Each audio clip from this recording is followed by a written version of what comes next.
Assalamualaikum warahmatullahi wabarakatuh. Good morning everyone. Good morning my students. I hope you are in the good condition today.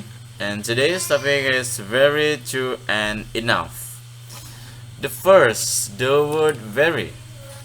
Untuk formulanya sendiri adalah, jadi cara membuat kalimat very atau yang kamu artikan sangat, itu rumusnya adalah very ditambahkan adjective, atau very ditambahkan dengan adverb, atau very ditambahkan dengan verb ing.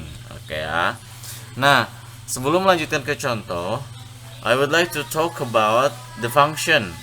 Nah, dari function ini we have three functions. Ada 3 fungsi. Yang pertama berfungsi untuk menekankan kekuatan pada adjective, adverb, atau verb ing yang mengikutinya. Jadi very ini bisa diikuti dengan adjective, adverb, atau verb ing.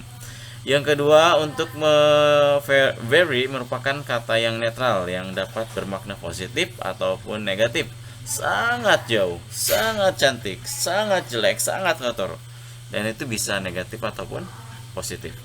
Sehingga katanya semakin kuat. Kalau di bahasa Sunda menjadi ditekankan panjang ya. Jauh dan sebagainya. Nah, kalau di bahasa Inggris cukup tambahkan very. VIV, very important person.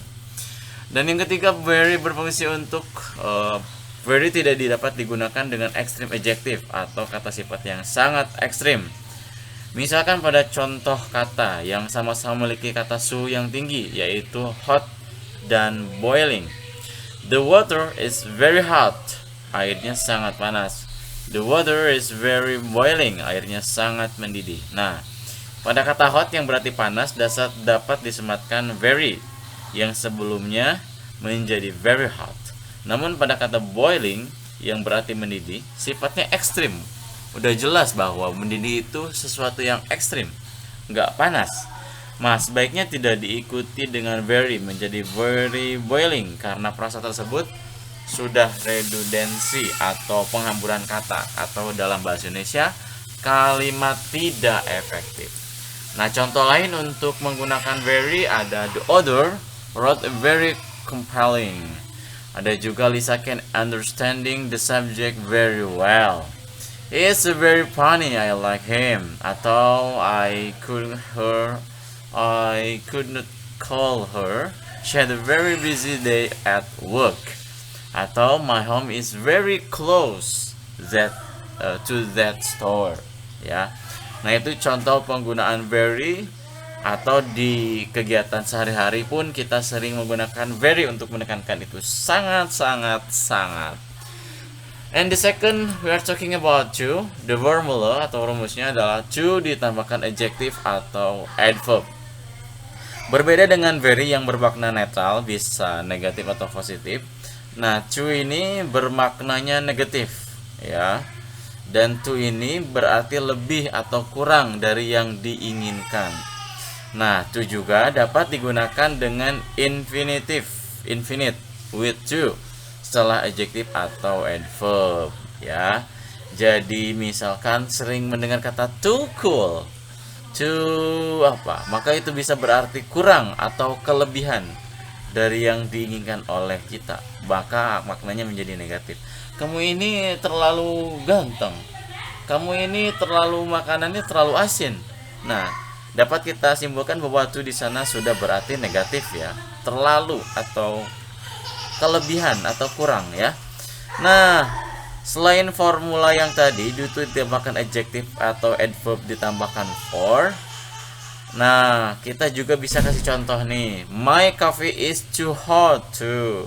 Kopiku terlalu panas untuk diminum. Atau yang kedua, this book is too complicated for me to understand.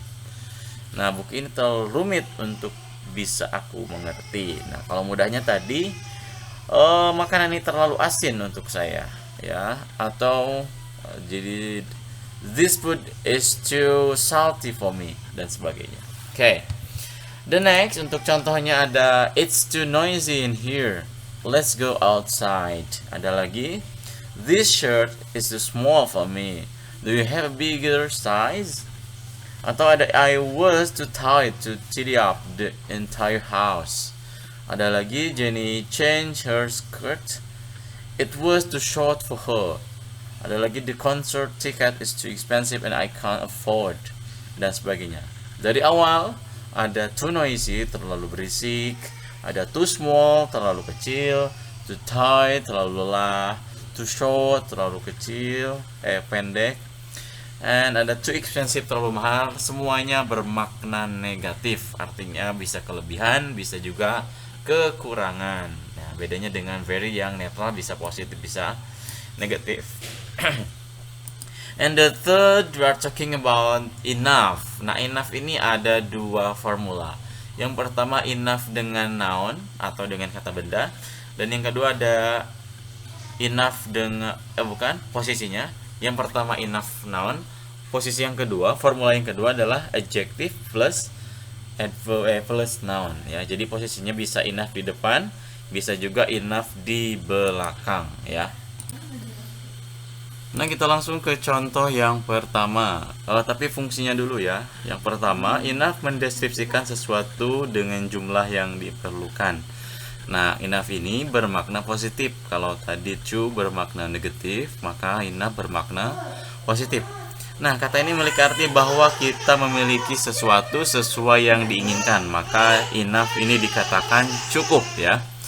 Dan enough juga dapat digunakan untuk seseorang atau sesuatu. Caranya adalah menambahkan infinite to with atau noun dengan for yang diikuti to. Nah, misalnya there's enough food for everyone to eat here. Nah, di sana ada enough food ya. Nah, ini polanya berarti enough dengan food. Food ini adalah noun, enough food ya, makanan yang cukup. Ada juga we have enough money to save for the next holiday. Nah, itu ya. Ini masih posisinya dengan formula number 1. Nah, di sini kita langsung saja ke contoh dengan formula 1 dan 2. Yang formula 1 tadi enough dengan noun, dan yang kedua adalah adjective atau adverb lalu diikuti dengan enough dengan posisinya yang berbeda. Number formula 1, I have enough time to think about these decisions. Ada yang kedua, our library has enough books to donate to children in need. Nah, contoh yang kedua ada what she said about this problem is believable enough. I think I've read your writing and that was good enough after the revisions ya. Nah, ini contoh dari formula 1 dan 2 yang posisinya berbeda dengan diikuti dengan yang berbeda. Nah, for the last slide, this is the note. Selain very dan to, kata yang digunakan untuk menunjukkan derajat suatu hal adalah so. Nah, tentu so berarti sangat atau terlalu artinya ini ya. Bukan berarti jadi. So, dapat digunakan untuk menggantikan very dan to karena to ya, karena maknanya bisa positif, bisa pula negatif. Nah, so digunakan bersama adjektif dan berfungsi menunjukkan hubungan sebab akibat. Contohnya, it's so cold here that my nose hurt from inhaling.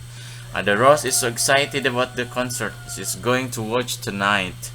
I'm so happy that you visit my house today. Ya, itu contoh dari beberapa penjelasan mengenai materi kita. Dan seperti biasa, untuk latihannya kita akan di next meeting.